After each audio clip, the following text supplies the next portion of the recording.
Welcome to the Innovators and Investors Podcast. I'm Kristian Marquez, founder and CEO of Finstrat Management.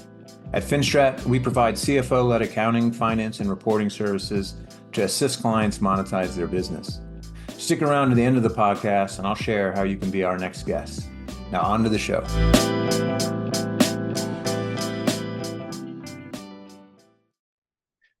Hello, and welcome to another episode of the Innovators and Investors Podcast. I'm your host, Kristian Marquez, founder and CEO of Finstrat Management.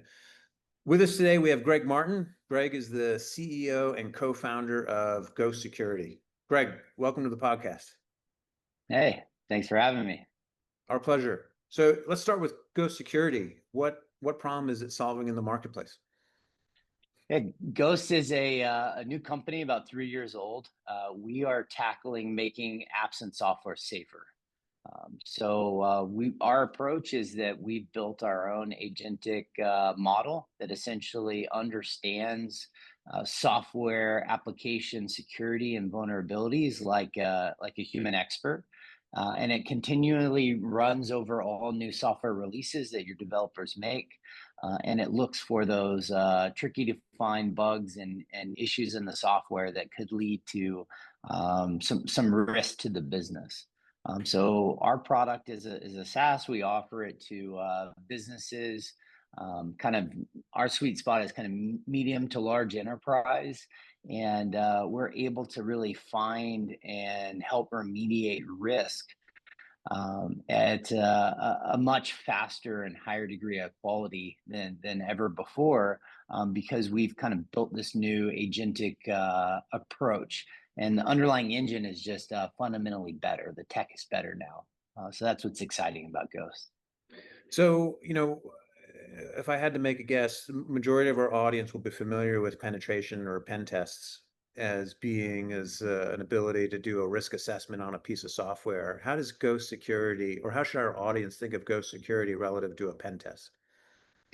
Yeah, that's a really good question. So in application security or cybersecurity in general, you're always trying to develop like, what is my holistic strategy to reduce risk? Because that's the job of any good security professional, is to reduce risk to the business. So when we're talking about protecting our apps or our software, it's a critical part of the business, because that's where a lot of the business is done. The revenue is made is through these applications, whether it's connecting with customers to fulfill an invoice, or a CRM, or some API that delivers some service to your customer base. So the apps are kind of the lifeblood of our business. In app security, there's traditionally been kind of three main approaches to security controls. One is the penetration test, because the talent that's required to do a very good penetration test is so limited in the market. Most organizations don't have the ability to have full-time talent onboarded. So they usually consult with an external third-party service to do a penetration test, typically once or twice a year, if they're lucky, maybe quarterly. But they take time and they're expensive. And the results can be mixed. Sometimes you get a really high quality penetration test and high quality findings and reduce some risk. And sometimes they just, miss it entirely, because, humans make mistakes. So there's other security controls that are added to supplement that in more of a continuous fashion. So one is called SAST, which is static application security testing, where it looks at the source code. And another is called DAST, which is dynamic application security testing, where you're actually testing the running app itself, much like a pen tester would. And these are SAST and DAST are two software technologies that have been around for over a decade. They're widely deployed in industry, and most organizations have one or both of those technologies deployed, in addition to supplementing with penetration testing. Now, Ghosts has innovated a new approach, and we're essentially taking SaaS and DAST and kind of melding it into one product. So we're creating an easier to use, better version of SaaS and DaaS in one technology. And the end result is better results. You're upgrading your technology, but you're also saving money by potentially eliminating, an additional security control for one newer technology. So that's one of the other exciting things that customers love about Ghost is that they're consolidating their tools in the process. So, for those of us who don't have the same level of familiarity with mitigating vulnerabilities in software, where do they normally originate? Is it in the source code behind the firewall, or is it usually like the surface area that connects with the outside world? Yeah, that's a good question. So, developers are really not security experts, right? The majority of them are, that's not their thing. They're writing software and creating new value and innovation to the business. So, software vulnerabilities and bugs just happen. It's a natural part of the business. And the business always wants new innovation, so developers are furiously pumping out new code and apps and updates to everything that they do. And a lot of times, that creates new vulnerabilities, which really means that waiting a year or a quarter for a pen test to maybe find the risk that was introduced is too long. So when developers are pushing their code, whether it's an internal only app, which is maybe a little bit less risk to the business because it's only internal users that are using that app, or a customer facing app that's deployed to the cloud, or is on mobile, and it has access to the general public. Now that's where the real risk is going to be found, because then you can have somebody doing that penetration test for you, from Eastern Europe, and that's where some of the bad stuff starts to happen for these businesses. And as the sophistication level grows for the bad guys, they've leveraged a lot of automation and tools and AI for themselves to find these vulnerable apps and automate the process, or at least a lot of the process of trying to exploit those vulnerabilities. And the risk could be as little as them being able to kind of log in and maybe read some emails, to being able to actually get access to your customer information, or in some cases the entire database of your customers. So whenever you log into a website and it says, "Hey, you need to change your password. This password has been found in a data leak," right? I think everybody's familiar with seeing that, and they're like, "Oh man, that's not fun." Well, those data leaks happen because of vulnerabilities in software and apps. So the bad guys then, take advantage of those vulnerabilities that the developers accidentally push out there in their app updates. And the bad guys will extract that database, and then they'll kind of trade it and sell it internally, because oftentimes that includes things like passwords, home addresses, phone numbers, email addresses of the customers. So Um, that's how it happens, and Ghost is trying to solve the problem at the source code before it gets pushed. So that's Understood. really Well, what we're doing. you answered my next question, and that is I was going to ask is, where's the biggest value for Ghost security? Is it in UAT or production? But I heard it's during QA, before the push to production, and you can do an assessment to decide, hey, is this fit for prime time? Yeah, exactly. And one of the cool things that AI allows us to do now is automatically generate the code fixes to solve or remediate the bugs and vulnerabilities. So that's something that Ghost does. That's a new innovation, because some of these really stronger models are able to obviously start writing code for us. So we take full advantage of that. We still have a human in the loop, so the vulnerability is found, the code fix is made, and it's pushed to the developer. The developer then simply has to review that code fix and Oh, click a button, decide, do they want to employ this. But it potentially saves oh yeah. countless hours and money to the business to be able to automate that process, and obviously, reduces a lot of risk in the same. We'd love to take a step back and understand how you got to co-founding Ghost Security. What was the career progression lead up? Yeah, my story, as many cybersecurity entrepreneurs' stories, are probably not too unique. I was a computer hacker as a kid. I want to say a good one. It was just a hobby of mine in the late '90s, early 2000s. It was something that was just kind of like a personal interest that I kind of rabbit holed down starting in high school, and some people have the traditional path. I went to college and got computer science. I was more of the college dropout hacker kid, and was lucky enough to create some software early in my career. I was working for a cybersecurity startup out of Silicon Valley, and I wrote a piece of cybersecurity software I thought would be interesting. And it turns out that hundreds of blue chip organizations adopted and started using that software all over the world. And that's what really kind of gave me the idea that, hey, maybe I should turn this into a business. And I used that list of customers of my open source software to raise my first round. I was backed by Google Ventures very, very early in that fund's lifespan. I think I was maybe the third or fourth investment around the time. I think Uber was the big one in the early days of Uber. So that was in 2013. That's when I started my journey as a entrepreneur and CEO. And I'm on my third company now, third cybersecurity company with Ghost. It's been an incredible journey, a lot of lessons learned. um, you know, been very fortunate.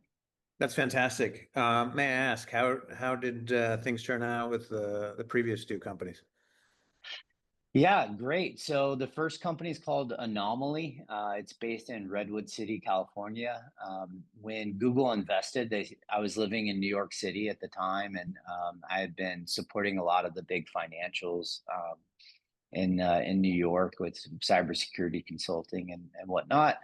And I had no interest in leaving New York City. I had imagined myself in a downtown kind of Soho brick loft office for my startup, and just loved New York and New York City. Of course, I was young, and everybody who's young loves New York City.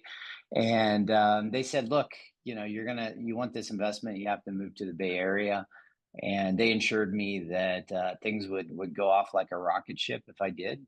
And I said, what do I have to lose? So I packed up what little I had in my small Manhattan apartment, and moved to the West Coast. And they were right. It did. It took off like a rocket ship. Moving there was the right move. I spent, a decade in Silicon Valley, built Anomaly in Redwood City. I ultimately, around Series B, brought in a kind of more senior pro CEO, and hired him as it was my first company. And shortly after that, maybe like 6 months, I realized that I wasn't happy anymore, not being the boss. So I left that company that I founded, which was a very difficult thing to do, but ultimately it was the right thing to do, and the company's flourished and done really well. I'm really proud of that company. And then my second company I founded, Jask. We started in downtown San Francisco, moved the headquarters when I moved to Austin, Texas in 2018. And Good yeah, time. we great timing to move to Austin. And yeah, we exited, sold that business to a pre-IPO tech company called Sumo Logic. We did a all stock or mostly stock merger, and then very shortly after, we went through the IPO process on the Nasdaq. So that was a lot of fun, a cool experience to go through, and so that was a win as well. So fortunate enough to have two big wins on my track record, and now we're working on Ghost, and still early in Ghost story, but I think I'm more excited about the potential of Ghost Talk about a perfect time. It's both one of the hardest times right now to build a startup, in my opinion. Hmm. And we can talk a little bit about that. But it's also, one of the most exciting times because you have this like incredible innovation that's just starting to blossom in AI. And I think companies that are early in taking advantage of that opportunity have huge potential. Why do you think it's never been more challenging to get a company off the ground? Yeah, I think it's probably related to macroeconomic climate coming out of zero interest rate policy where cash was flowing. And now we're in an environment where there's this kind of pressure where the IPO markets are kind of dead right now. Investors are in a holding pattern. A lot of the VC communities are making deals, but it's a much smaller number of deals. And, they even joke amongst themselves that there's like this select few that are the anointed ones that get these big deals and valuations. And everybody else, it's really a spreadsheet exercise of, okay, you hit, 1.5 million ARR, you're allowed to have a Series A now. And that wasn't the case before. It was just good vision, good teams, and they were taking risks and making bets. And the environment we're in now, getting deals are a lot harder because that downward pressure, and I think those high interest rates and kind of market volatility has put pressure on public companies, which in tune has put pressure on their budgets for investment in software, and that's even includes cybersecurity, of course. And it's just really hard. Where you would call a friendly customer, maybe you did business with in the past, say, "Hey, I'd love to get in and show you what innovation we're working on," and they're like, "Well, maybe not this year, Greg. Times are tough. I just had to cut a bunch of my team members. I don't have the resources." So we're hearing these types of messages consistently throughout the market. And I talk to other founders right now that are in the early stage, talking Series C to Series B, and it's kind of the similar pain.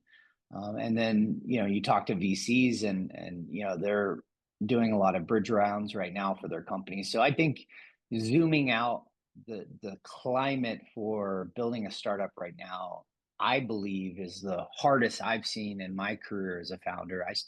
Remember I got started around 2013, so we're talking going on almost 15 years of being a founder. It's just harder now, but it's not impossible. If you have a very good product and you have a simple way to communicate that value and good execution, you can punch through the noise. But it requires a lot of focus. It requires a lot of responsibility, I think, to manage your burn and make sure that you can weather the storm until you find product market fit. You can prove to those investors that you have the repeatable success stories with your customers. So it's all possible. It's just very hard. Yeah, I'm curious. So, with the previous two companies, were you thinking about profitability, or was the mindset, hey, money's cheap, let me just grow top line and everything will work out for the best? Yeah, more the latter, right? That was the play. Money was cheap. You focused on top line, and it was all growth. There was no consideration on cost of customer acquisition. It was just new ARR was the only measurement. Hmm. And eventually, you get to a certain point. Obviously churn, and making sure those metrics were good in terms of like gross and net retention. But other than that, companies are only measured on how fast they could grow new ARR, and maintain those customers over time. And that's not the case anymore. Now, investors are really digging in deeper and wanting to know about the margin story. They're wanting to know about, net dollar retention. They're wanting to know, how much does it cost for you to acquire a customer? Because am I dumping, tens of millions of dollars in this business so you can go buy a bunch of customers? with these expensive sales reps and their relationships, knowing that we're going to hit a plateau with that model eventually when we run through those Rolodexes. What are we going to do? The business is going to flatline. And, we've all seen that movie play out, especially companies that, receive the benefit of 2020, 2021 valuations where, wacky stuff was happening and huge cash injections. So now I think there's this kind of more sobering kind of back to reality, like what makes a good business, and figuring out how to do things efficiently, how to do things at scale. It causes you to kind of get back to basics and less experimentation and just kind of focus execution on what works and kind of meaningful incremental steps. And then once you can prove that out, I think more of these early stage investors get comfortable with, pouring more money and starting to scale that model and figuring out, okay, how do we go big now? But going big from the get-go, you see a lot less of that nowadays. Yeah. So, it's interesting. I think there's another consequence to what you just described, and that is that founders could defer the decision to accept venture dollars because they've been forced to look at their business through a profitability lens. And so I'm curious, you've had a track record of, sounds like, big success, having accepted venture dollars. Have you started to, given the environment, have you started to reconsider diluting yourself and saying, Well, maybe I'm going to run with this a little bit longer before I do a round, if I do one?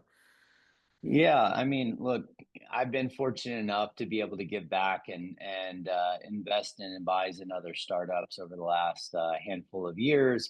And especially with first time founders, I always get the question, do I bootstrap? Do I raise money? Look, I'm of the use someone else's money mindset. Don't use your own hard earned money.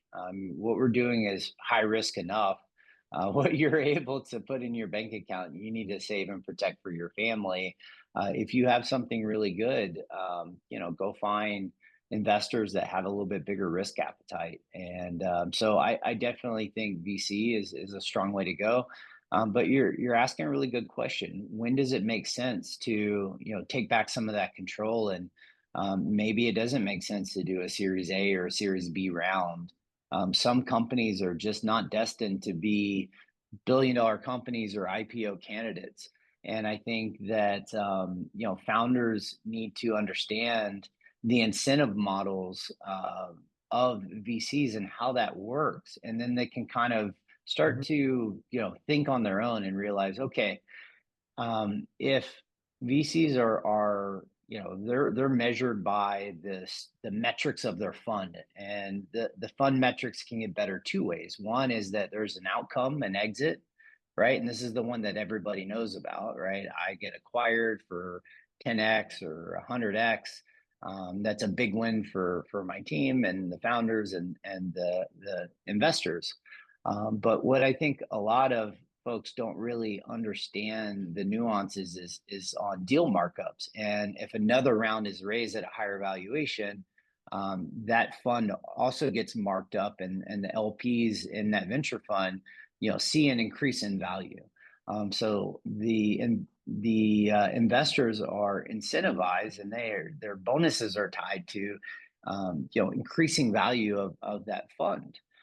So that's going to happen either from an exit or from a new investment at a higher valuation, right? So in a way, it's easier to raise money than it is to sell a company, right? Selling a company is very, very hard, right? That's a very elite group of people that get into that circle, because you have to go through a lot to have a good outcome, right? And let's hope that all founders make it there. So knowing those two things and how VCs are incentivized, you can understand that, okay, well, what incentivizes me? Do I want to make sure that everybody on the cap table, even the common investors, my first engineer that came in, my first sales guy, my first marketing individual, do I want to make sure that they win big as well? And that's when you start questioning, okay, how big is this business really going to be? What is my TAM? How far do we want to take this? Are we in for the sprint, the half marathon, or the marathon, or the triathlon, right? And a good founder will be, you know, up for any of those things. But if you ask yourself honestly, you're probably able to understand your business and the market dynamics to say, you know what, this is probably a strategic asset that maybe another tech company like a Microsoft or a Cisco would want to acquire. It's probably the sweet spot for them because they don't want to pay up on big valuations either. Is post Series A, maybe Series B. I think this could be maybe like a 3 to 500 million exit if we maximize and start thinking about, what does that look like for you and your team after Series A, after Series B. You start every round. You're taking probably between 20 and 30% dilution to the whole cap table.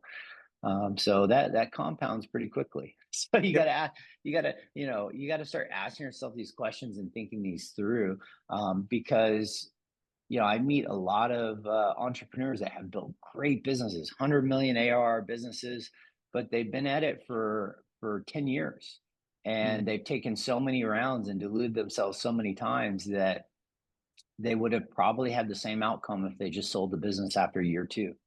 yeah. No, I think it's a great point.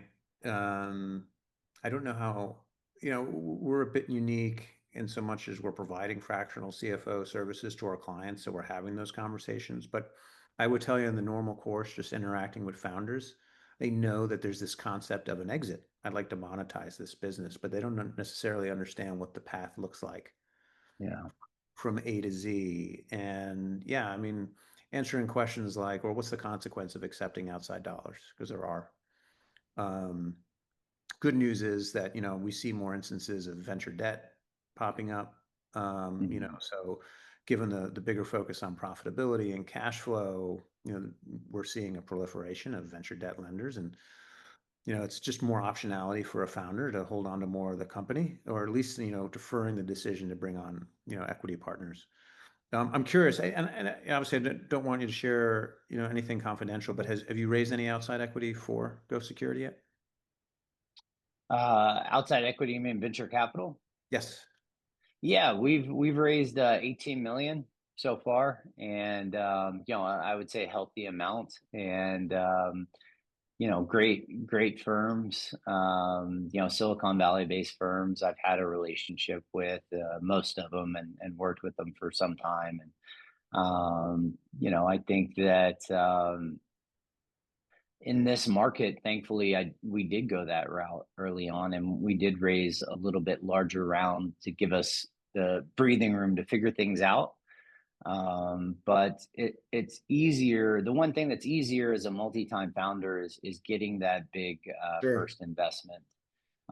Everything else I'm finding is still very hard. I thought it would be easier, but definitely, just new challenges in the market you have to work through. The way that people buy software nowadays has changed.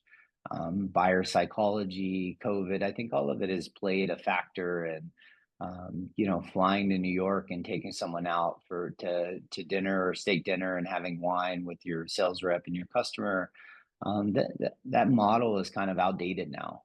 Hmm. So how do you build relationships? How do you, earn trust with your clients? There's just new things that you have to do. You have to be out there educating and creating content, and being a thought leader in your space, and creating an environment where customers come to you. Yeah. And that's a new motion that wasn't the case 5-10 years ago, where you could just have a team of college kids cold calling customers, pitching their ideas. That model unfortunately is doesn't work anymore. So, Yeah, it's interesting. I think one of the benefits of the internet and now how AI is becoming more ubiquitous is that there's a lot of transparency. Hmm. It's a lot easier to find information. And so you're right. I've seen the same thing is that the way buyers make decisions has changed. You know, 100%.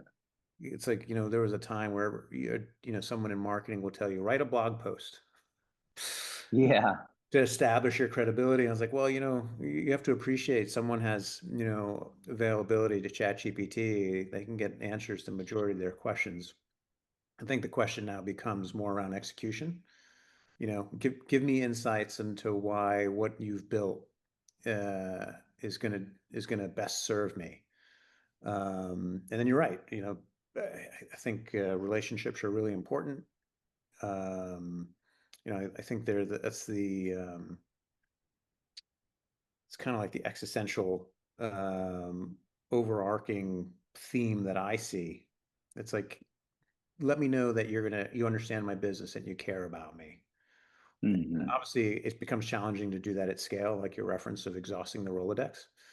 Um, and so, again, without sharing any trade secrets, any insights that you've accumulated in the last couple of years that you're finding it's doing the trick in terms of reach? Because you still got to initiate those conversations as your top line grows.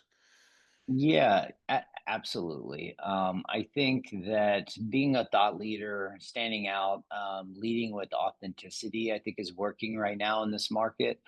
I would say that the human element still matters very, very much. Relationships matter very, very much.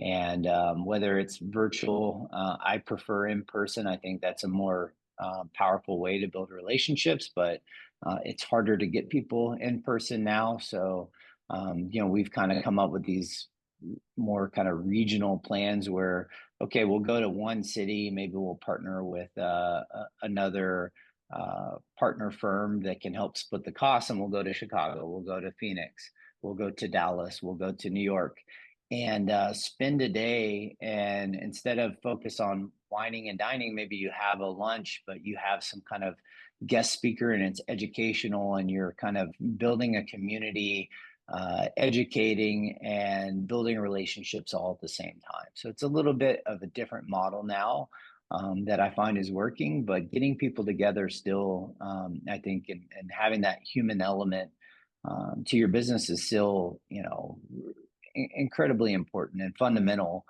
The idea that we're going to automate the sales process with, AI sending emails and LinkedIn messages and automatically converting to self-service customers, I don't see it, and I think that's kind of a road to failure. And at least in kind of B2B enterprise, trust is a really important factor. And sure, they're going to do their own research about your company, your solution, your technology, just like I would when I'm wanting to buy the next iPhone. I'm not going to walk in the Apple store and say, "Hey, will you help me out and tell me about the new iPhone?" No, I know already what I want when I walk in there. I just give them my order, right? And so fundamentally, you're right. The way people buy things has changed, but the kind of need for trust and wanting to do business with people that you like, right, and you trust, that doesn't go away. So how do you kind of fuse those models together in this new market and figure out, okay,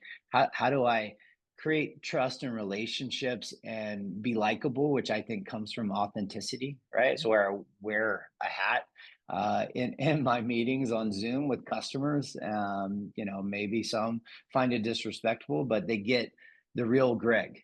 And I think a lot of our customers just really appreciate that. So we try to lean into it and be ourselves and stick to our passions about cybersecurity. And we find a cohort of customers that resonate with that model and ultimately want to are more open to looking at the innovations that you build. And those are the kind of customers that we seek. It's interesting. A question that I've asked over the podcast has been how deliberate you are with culture. And Mhm. I'm thinking about asking you this question. You're unique amongst podcast guests in that you've had a lot of prior success, which I have to imagine influences how you think about building a team and your business today. Mhm. But any key thoughts that you have to founders listening about, it's like, is this something that just happens organically? Or are you saying, you know what, I'm going to be very deliberate about doing the following things to make sure that I'm satisfied we've got a company that reflects my values? Yeah, no, that's a great question. Culture is so important, especially if you're an early stage company, you want it's not family that you're building. It is a job, it is a business. Mhm. But it can sometimes feel like that because you're a small team and you're working on something really hard and there's so much trust required that you get really close to your tribe that you build. So I think, transparency and openness about the business. Hmm. Sometimes, it's uncomfortable to share things like total outstanding shares. Do we share this information? Well, nowadays, guess what? They're going to ask for that, and it's wrong not to share it. So things have changed a lot in the level of transparency that founders have with their team, and I think for the better. And I think you got to embrace that change and figure out how to make that journey where you create a culture where there's those inherent trusts, and the team's going to go through the roller coaster ride with you. You let them know about the ups, you let them know about the downs, and if you do that, I believe you create a culture where people are willing to run through walls with you or walk lava, whichever whichever analogy you prefer. The other thing is try to find startup people, and Hmm. this is something that I've learned mostly from the hard way. But if you worked with somebody at a big company in the past and they were a top performer, they may very well be your lowest performer in a startup. Because it takes a complete different DNA and skill set to be successful as an early individual contributor or any role in a startup in kind of the first kind of 0 to 5 million ARR of the journey. It takes an extreme level of adaptability. And I think that's the one thing that we tend to try um, to identify as adaptability, like how open and are okay are you with change? Mhm. How ask questions like, okay, if you're interviewing an account executive in an early stage company, like you have no tools or documentation, how do you build pipeline from scratch? Um, you know, You have no you're budget. in Go. yeah, like ask some of these challenging questions and listen to how they think and their creativeness, and if they're telling you a story of how they've done this in the past, and what you're looking for is someone that is able to think on their own and be creative and experiment and is not going to need a lot of hand holding, system support, processes, because you don't get any of those in a startup. It's your job to figure that out and build it, and hopefully you have that down the road. But in the beginning, you need teams that can just dig in and start executing. Yeah. And the other thing is you want to screen out lone rangers. Hmm. Lone rangers are individuals that thrive and execute and maybe even 10 times more output than a normal employee, whether we're talking about an engineer or someone else, but they don't work good with a team. They want to work in their isolated environment and not work with others. Lone rangers can be very, very exciting in the early days of a startup because of the high output, but they can also be very dangerous and create a huge problem for the business down the road, because they're unwilling to share that information, and they're unwilling to collaborate with the team, and it can create real bottlenecks. So I would say, finding highly adaptable startup ready individuals and avoiding lone rangers. That's my best advice for early founders. I love it. It's great. Yeah, we characterize it as smart and effective. People who possess critical thinking skills and can, take the initiative, are great fits. But you're right. Calling out the fact that just because you succeed in a structured environment, doesn't necessarily translate to an early stage environment, given the lack of structure. And That's you right. good with, figuring things out on your own. Greg, close to wrapping up here. One of my favorite go-to questions is a retrospective. And I enjoy asking, if you had a chance to go back and have a conversation with your younger self, what would you share? Yeah, great question. I would say you are going to do amazing in life. Don't stress, just lean into who you are. And maybe that would have saved me some tears and sleepless nights getting through trying to get through college and keep my parents happy, right? But ultimately it all ended up great. And by I think most measures been a success. And I think that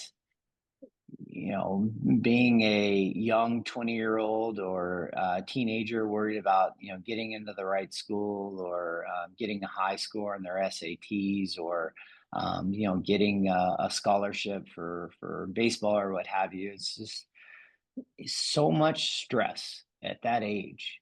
And as an adult, I look back and I'm like, some of it is good, right? It pushes you to be better, but some of it is just really unnecessary. And now, as a father of two boys, I'm always trying to ask myself, like, how do I find the right balance of teaching them resilience and life challenges, but not seeing them go through unnecessary amounts of stress that affect their mental health. And I think that's the challenge, right? Yeah, everything's going to be okay. That's the message. Everything's going to be okay. Do your best, forget the rest. Greg, more recent question, but if there's anyone in your network who's left an impression on you and you think that they'd have something worthwhile to share on the Innovators Investors Podcast, who comes to mind?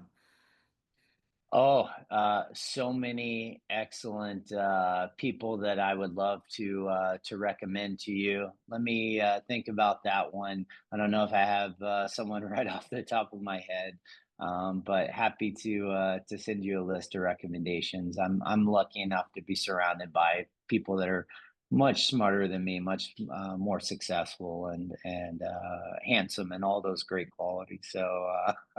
You are defined by the company you keep. So True.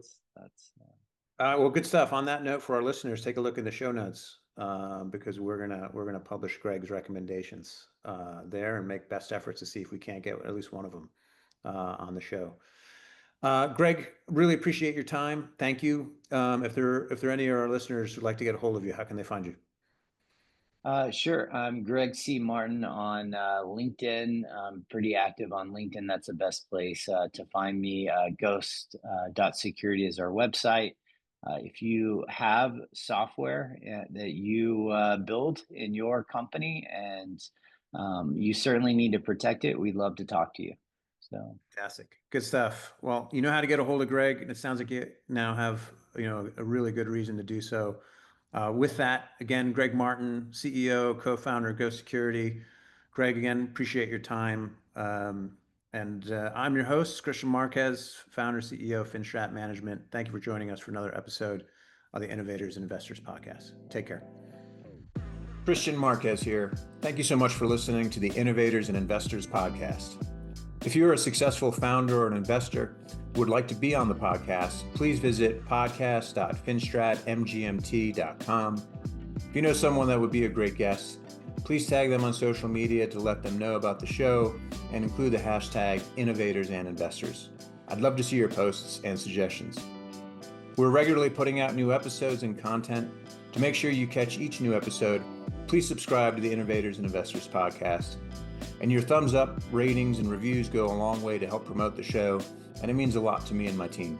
If you'd like to know more, go to our website, finstratmgmt.com, or follow us on LinkedIn or on X. Our handle is @finstratmgmt.